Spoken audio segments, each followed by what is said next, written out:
is vegetarianism immoral or is hunting immoral? I forget which. I think it's vegetarianism that must be immoral. We need to talk.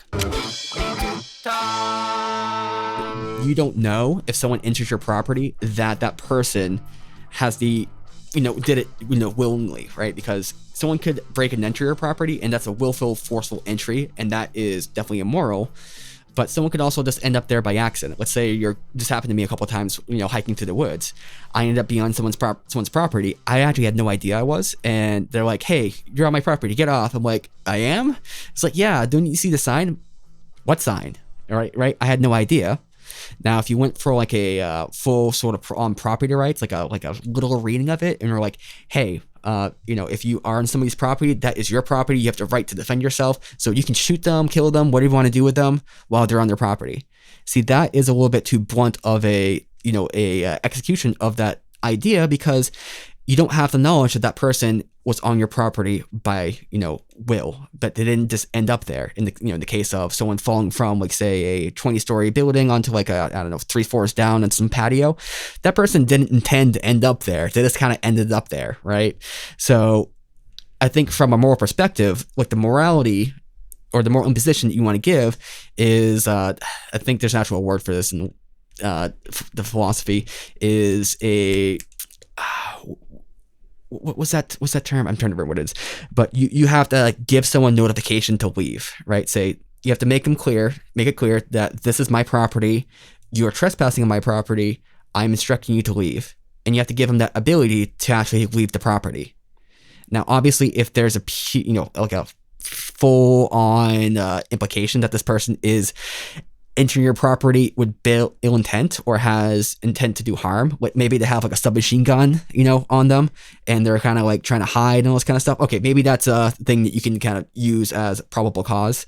Say, hey, this person was definitely going to shoot me if they saw me, right? But if it's not like that, and this person just seems like they're a little bit lost or not sure why they're there or how it happened, then you have to give them that ability to leave before you act on any, say, forceful interchange. So that's kind of the moral principle underneath it.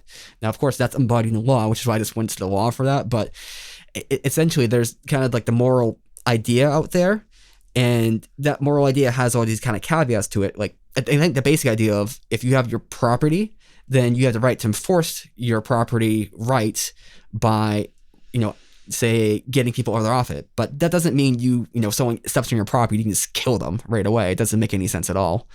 So that's kind of my long little diatribe of what I meant to imply by that. I think it makes sense. And think about it like this. If you're driving and a squirrel runs into the middle of the road, the squirrel doesn't intend to be in the path of your tires, but do you just hit the squirrel because it's there? Or do you try to avoid it? So I think that, again, you can apply a Buddhist principle to essentially any situation like this, where you're saying there's a piece of information missing, yet I have to make a moral decision. What do I do? Well, the Buddhist principle would be do not harm. So by default, you would want to exhaust any options that involve neutrality. So like, how can I get out of this situation where no one is harmed, right? And if those options are not present, or you've exhausted those options, then you're left without a choice. And there may still end up being a moral implication to what you do, but it may be much lesser than had you not exhausted those options. It's kind of taking that's essentially what you're saying. Yeah, the least immoral kind of outcome as a first route. Yeah. So if we circle that back to hunting, which is our original topic here, like, how would that theory apply to hunting? What Meader was saying is, if I get this right, that the intention of the action has a large impact on the morality of it. So in the case of hunting, the intention there is to constrain this animal's natural life, right? And that has an impact on the morality. Now, I don't think it actually does, because if you imbue a illusion of that sense, then it's equivalent to the animal, to the actual being there. But also, I don't know if the intention really interplays there, because like in the case of like say stepping on somebody else's property, there's a real tangible sort of thing there. But in this, there's not like a real tangible sort of effect on that animal. Like it's not like you invaded this animal's property. The animal doesn't have property, number one. But number two, it has this whole thing here. So there's no like functional equivalent there. I keep using that word, but there's no like what can you measure of that, say, difference in the real world? What is the difference besides the difference in our head? Do you want to weigh in on that, Meader? What's the difference between what's the difference between like say that example I gave with the falling out a window, and its real world implication there, because there's very real world implications there, that between the say more intangible ones of having a deer in like essentially a 10-mile cage?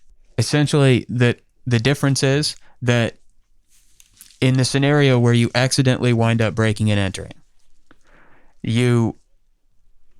the scenario is created by a series of events that are outside the control of any party involved. Mm-hmm. In the situation of creating a farm that is for mass production of slaughtered animals, there is intention there.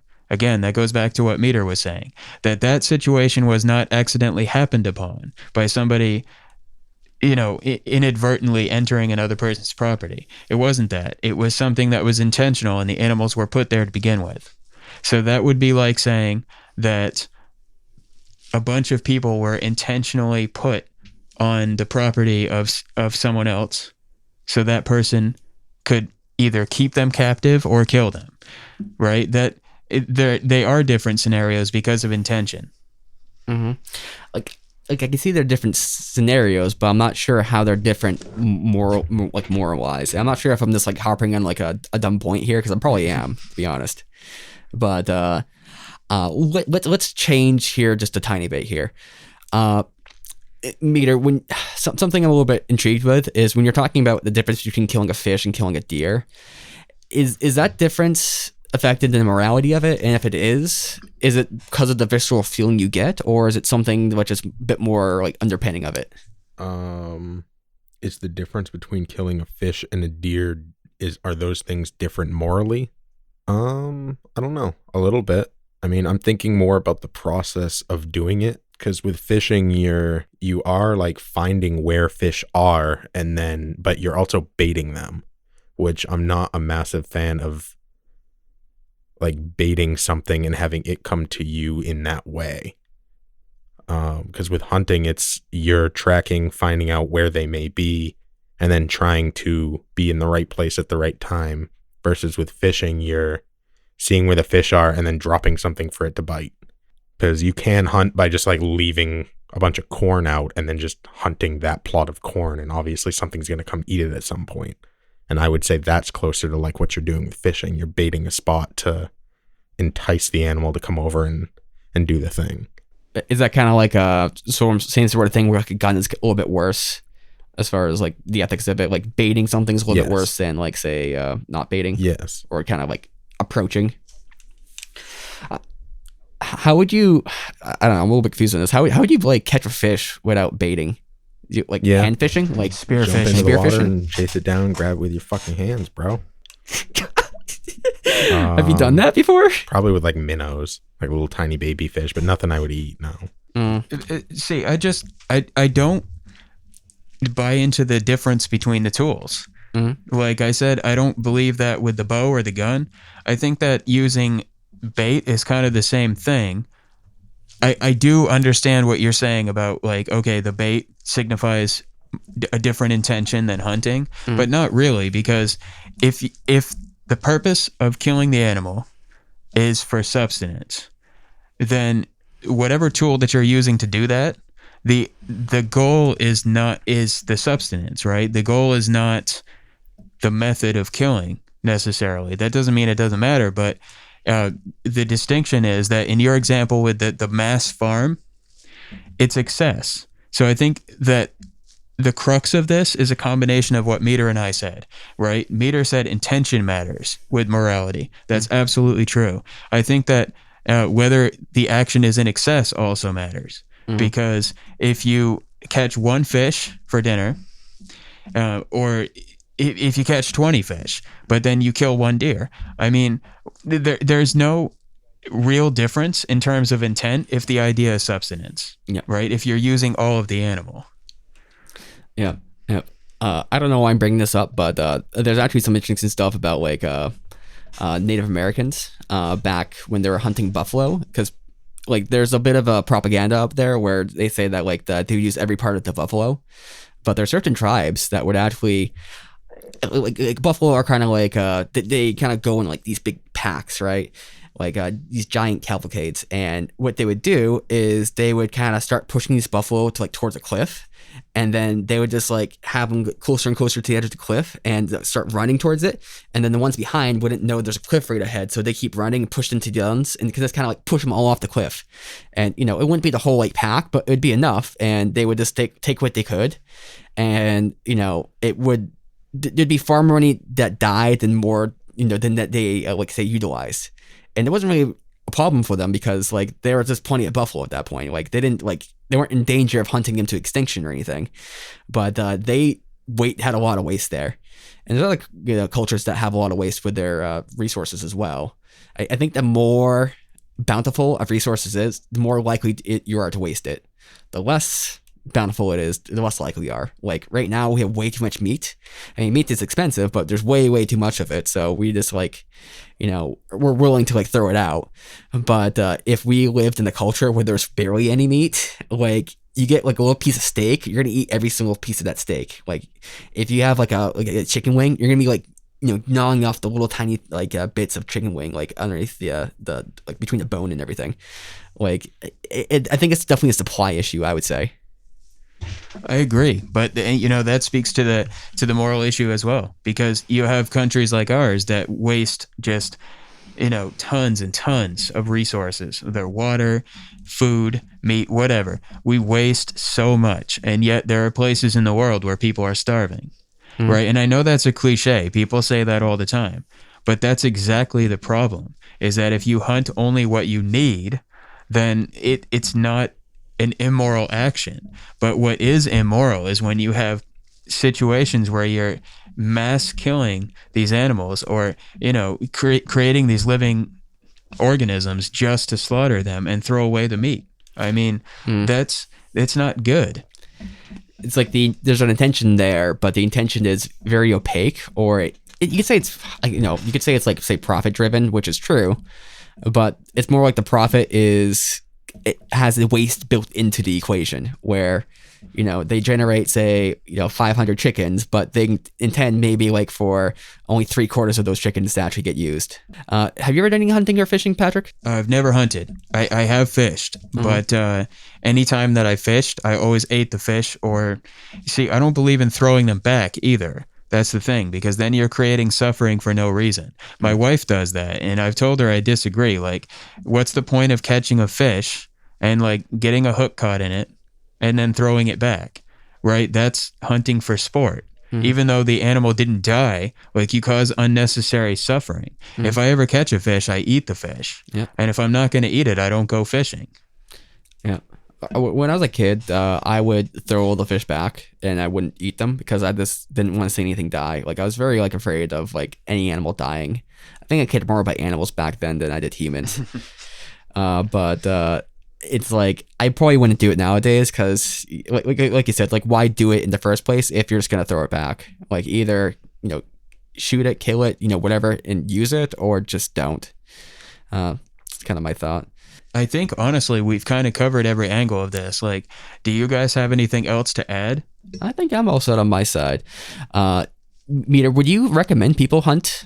Like, is that something you'd actually recommend people do? If it's something they're interested in doing, then yeah, it's a very useful skill to know how to do. Yeah. Only I asked that because I just like listened to a couple podcasts from like Joe Rogan where he has like Hunter on, and they always be like, hunting is something that people really need to learn how to do because they have to learn how like meat is made and produced, and they have to get the full sense of kind of like taking a life and using it to its fullest.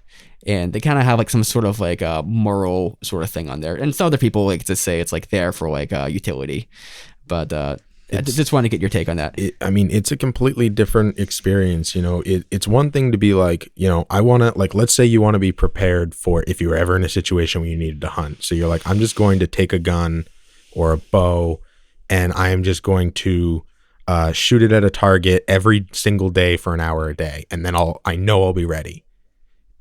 You will not be ready. It is not the same the second a living thing steps out in front of you and you have to make the decision to kill it or not. That is a 100% completely different situation than shooting at a target. There is no way to correlate the two things. That's intriguing. Is that all psychological? Like you might have the skills, but you just can't, pull the trigger or kind of do it right? I've been hunting with people who are dead shots and they have a deer in a position, stopped, broadside, wide open, and for a fact they could have killed it if they wanted, and they let it walk by because they did not have it in them to pull a trigger. And it's something that you always think like, oh, I'm gonna be ready when it happens, and then there's no way to know if you're gonna be ready when it happens or not until it actually happens. I'm pretty sure I wouldn't be able to do it. That's one reason I've never gone hunting. I'm pretty sure I couldn't kill something. I'm afraid that if I did it, like it'd be really hard, but eventually if I just kind of happened to pull the trigger and got myself to do it, maybe too much caffeine that day, I just like it too much and then just start killing all the deer. Just like, I don't know, just for fun. I've already determined that if there's ever an apocalypse, I'm going to have some kind of scheme like Eugene on The Walking Dead, where I sort of claim that I have some kind of all-knowing knowledge that's going to end the apocalypse, so everyone will protect me. Because I'm not going to have that skill. That's very smart. I don't think everybody needs to know how to hunt, because what if the world ends? Everyone needs to know. Only a handful of people need to know, and then other people need other skills. Like, we're going to need more than just that one skill. So I don't think everybody in the world needs to know how to hunt in case there's an apocalypse, in case you need to be in that situation. I think you just need to, everybody needs to have useful skills in general. So maybe you want to learn basket weaving. Maybe you want to learn farming. Maybe you want to learn something like that. You don't necessarily have to know hunting. Right. Yeah, even if we look at, like, say, human history, it's kind of like that too, because there's kind of the hunter-gatherer sort of dichotomy. I mean, they probably did a little bit of both, to be honest, but generally you had the people who went out and hunted, and then you also had the people who would like stay in the local region and just like gather and kind of ensure that the houses or whatever kind of, say, living quarters they had was well maintained. Raise kids, decision making and leading. There's countless things that people can do that are good skills for, if that situation ever occurred. I'm super interested as to why both of you completely discredit, different methods of hunting. Like, you don't think that baiting is any different than not baiting. I do think it's different. But I just don't think that if the purpose is subsistence, then I think it goes back to what I said about there being no difference between a bow and a gun. That then I'm with Pepin on your point that if that's the case, then there's no difference between hunting and farming. Well, I guess, yeah, I would have to submit to that point, but I still think there is some difference because you're talking about the intent being subsistence. So I would be okay with a small farm that allows the animals to live and only kills them when they need the food. But there's a difference when you're talking about creating thousands of chickens and killing them and wasting them, right? So for me, it's more about the intent matters, but there's also a component of, whether that is actually utilized or wasted. So it's kind of like there's the morality of it. So I think you maybe agree with my point, I guess. I don't agree with my own point, to be honest, but there's also these secondary moral considerations. Well, the morality is multifaceted. Yeah. I'm saying that the intent plays in. Yeah. So if you have two people and one person is baiting and one person isn't, and that's the only two factors being weighed, then yes, the person not baiting is more moral. Oh, okay. So you disagree with my point. Okay. I think you agree with Meader's point then. There is a sort of hierarchy there, but the distinction between baiting and not baiting is sort of minute in comparison to this distinction between wasting and not wasting. So like there's multifaceted points here. You see what I'm saying? Mm-hmm.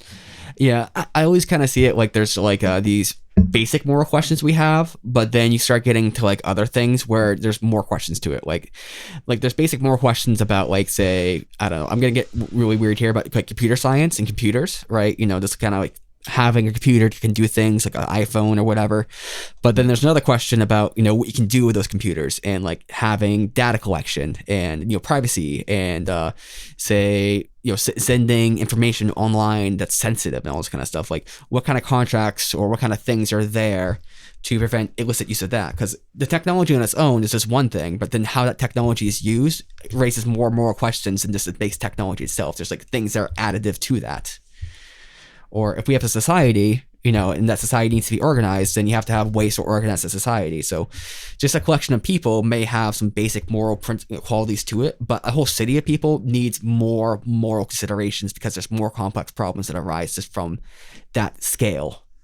That's true. I know we need to wrap things up, so this would maybe be another topic, but think about this. How would this change? This morality of hunting conversation, how would this change if, let's say, in some crazy sci-fi future, right, we invent a food replicator. So now we've got a machine that just makes food. It just generates food. And I'm not saying that's possible, but, you know, you've seen it in certain sci-fi movies. If we have something like that, then how does that change the conversation? At that point, I would say hunting's not moral at all. So really, my main point here is just that there's the outcome matters as much as the intent. See, I don't know. Because I agree with you on some point on that, but I don't agree where it's not moral at all.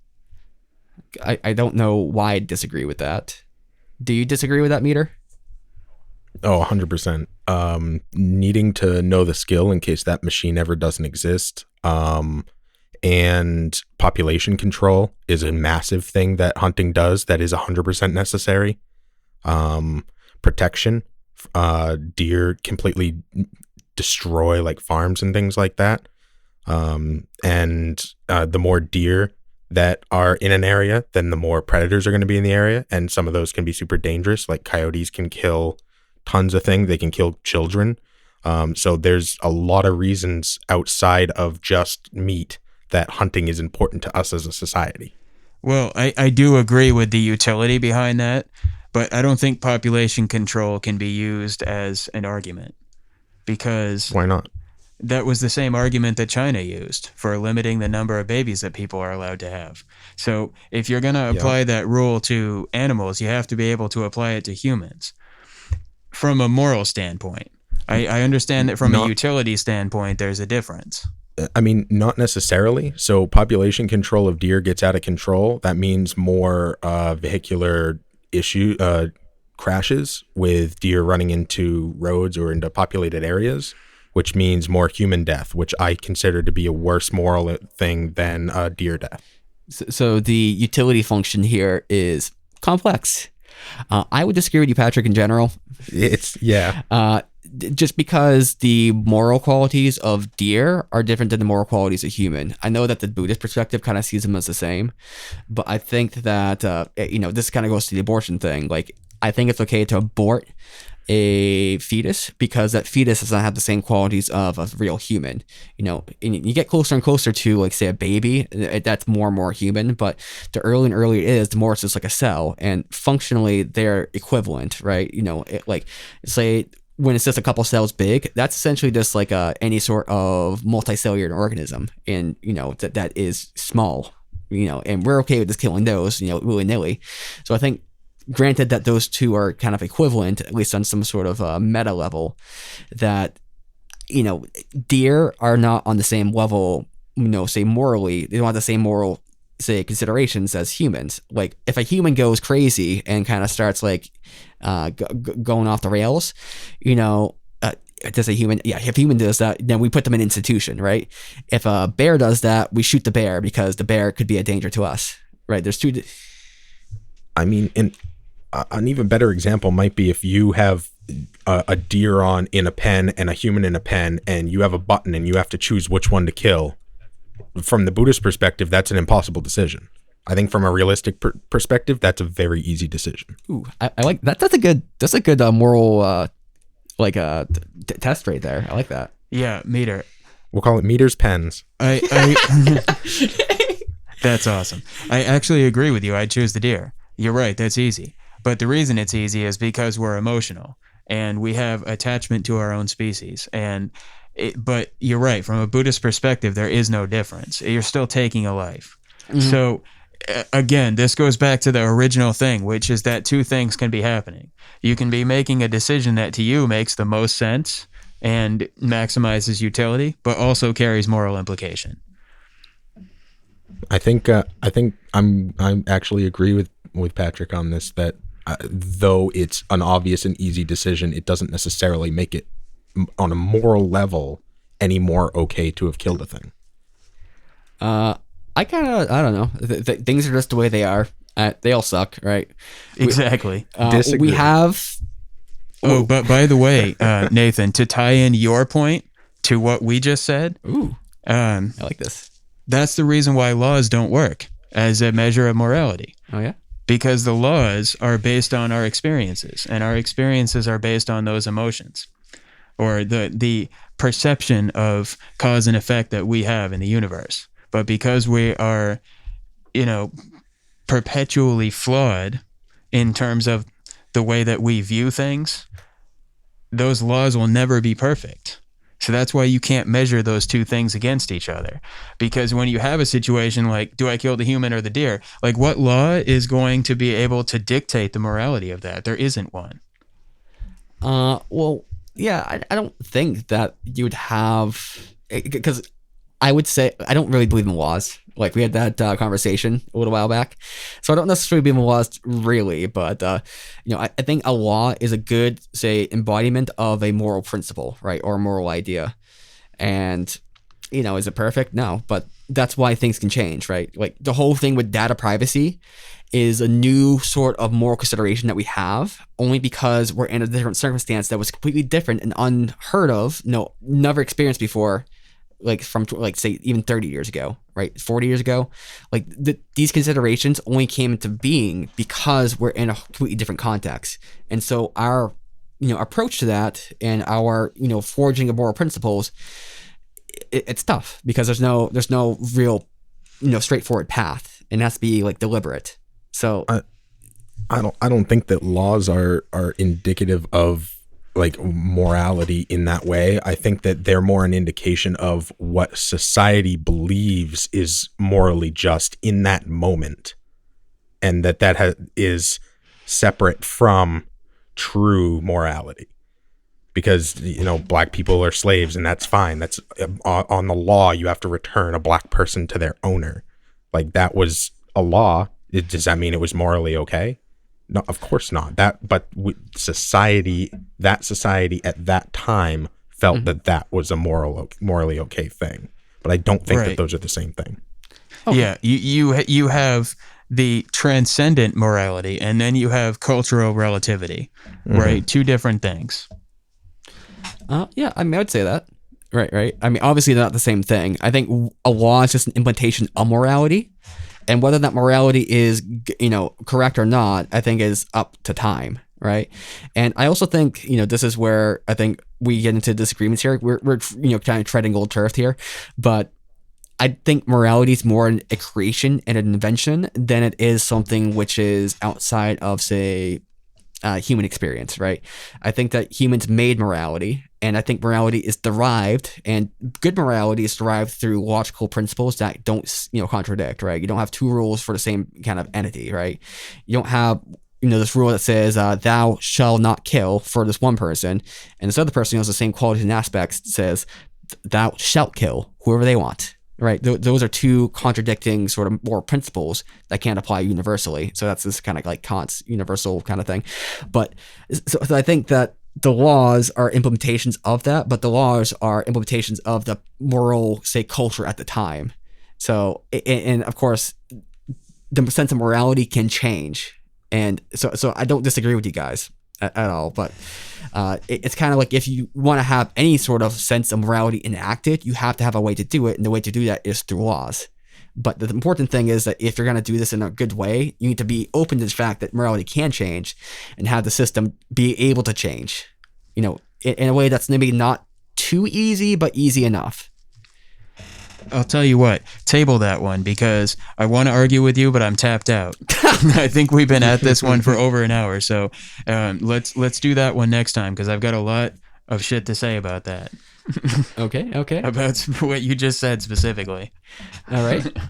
Well, Patrick, how about you plug us? Tell us where we can be found.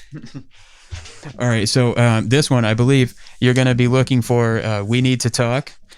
You'll also be on, our YouTube channel. I meant to get around to doing like the actual podcast on some sort of site like Stitcher or something. I haven't done it yet. I forgot. Well, really, I've been busy. But go to YouTube to search Does Anything Matter podcast. You'll find it right there. There's plenty of episodes. I mean, not too many episodes, but there is a good amount of episodes. I think they're great. They got videos to them too. Not this one because that's why I was going to record a video. Fuck. Oh, anyway, that's where we are. And if you're listening to this from, say, the Damn podcast, on the other hand, you can find We Need to Talk at We Need to Talk. That's not our website, is it? Where we found Meader? We Need to Talk.show. Oh, yeah. We Need to Talk.show or Twitter.com/We Need to Talk Show or Facebook.com. Oh. Twitter is WNTT1. Facebook is We Need to Talk Show. Fuck. How am I so bad at this? It's only been like 170 something episodes. That's why there's editing. Yeah, okay. So just forget everything I said and just listen to Meader, because he is right. Well, that's why it's a comedy podcast. So if we fuck up, it don't matter. Was there comedy in this? I don't think there was. I laughed twice. I think that basically every time you talked, it was comedy. Damn. Patrick Byrne. Well, Nate, was that morally okay to burn you that bad? I don't know, because I think morality. The question is, what was my intent? I think the real question is, was there a law that prohibited you from that? If there was, it was bad. Nate, we need to talk.